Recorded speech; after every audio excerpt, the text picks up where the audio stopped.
Hi everyone, it's Daniel from the Poor Play Guys. Today I am making a video about colour theory and the colour wheel when choosing yarn for your projects that you're going to be making. And I do apologise, I have my laptop right here because I've written some notes, so I make sure that I get everything said that I want to say because I've done my research tonight, so I get all my facts right. But I'm going to go through the colour wheel and what colours go best with other colours and all of that stuff. There was some history to the perception of colour, but I'm not going to go into that right now because it's a lot. It even confused me, so I need to do more research into that so I can, again, get my facts right before diving into it with you.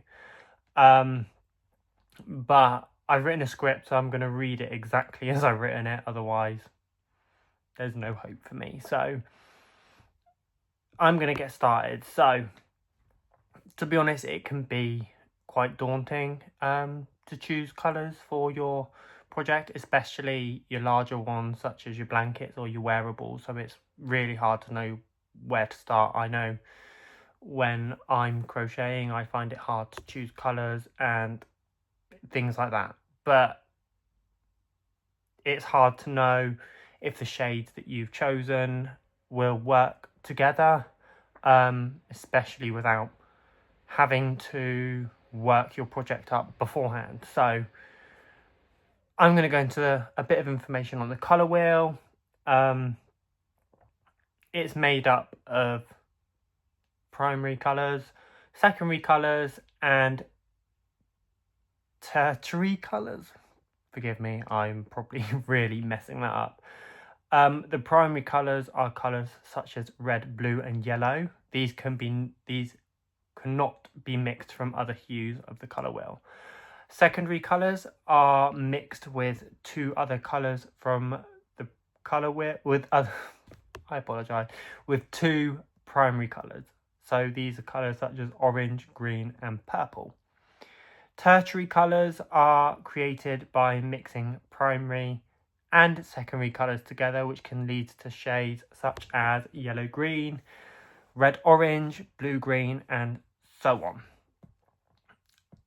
A great way to build bright and contrasting projects is to pair three colours that are equally spaced in the colour wheel, such as orange, purple, and green. These are called triadic colour palette. Complementary colours are opposite ends of the colour wheel, such as yellow and purple, red and green, and blue and orange. Combinations of these colours can lead to a bright and bold project. These colours work best in colour work designs that require contrast pop, such as blankets and things like that. Using them in projects, for example, you could choose two shades of orange and two complementary shades of blue if you wanted to choose more than two colours. For a project with a more of a smoother look, you choose analogous. I'm not even gonna pronounce that. Analogous colours. These colours sit next to each other on the colour wheel and are usually used in threes. For example, green, blue and purple.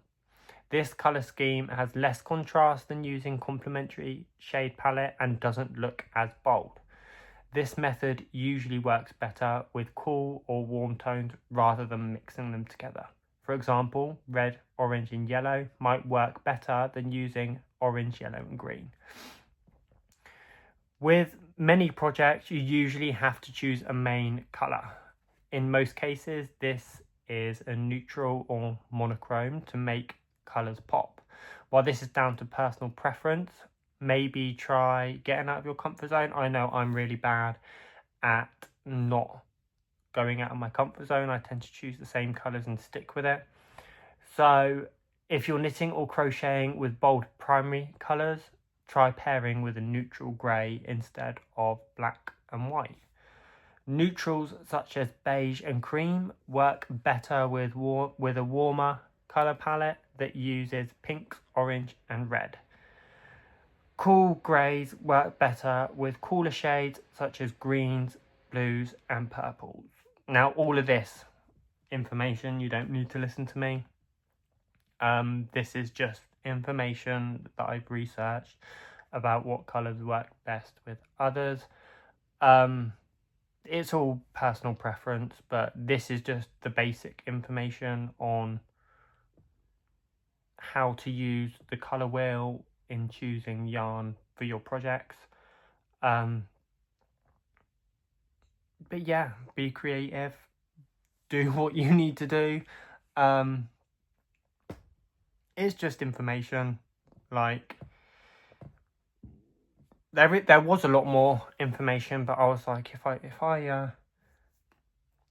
I talk too much, it's just gonna drag out the video for no reason. So I got all of the main information about what colours go with what, and that was it. And I did mess up a lot of the words in that document, but hey ho. I don't edit, I don't do nothing, I literally record and upload to you. So yeah, go with that information if you like. There is a lot more information online, especially about the history of the perception of colour by Sir Isaac Newton in the 17th century. There's a lot. But yeah, if you want to know more, all you need to type in Google is colour theory and crochet. That's all I did, and everything came up, and it's all there in black and white for you to read yourselves. I can't give you a direct link to anything because I've got this information from different pages on Google. So yeah, so I hope this helped you with a little bit of information regarding choosing colour. Please let me know what you thought in the comments, but you don't need to. It is what it is. But anyway, thank you for watching everyone, and I hope to see you again soon. Bye.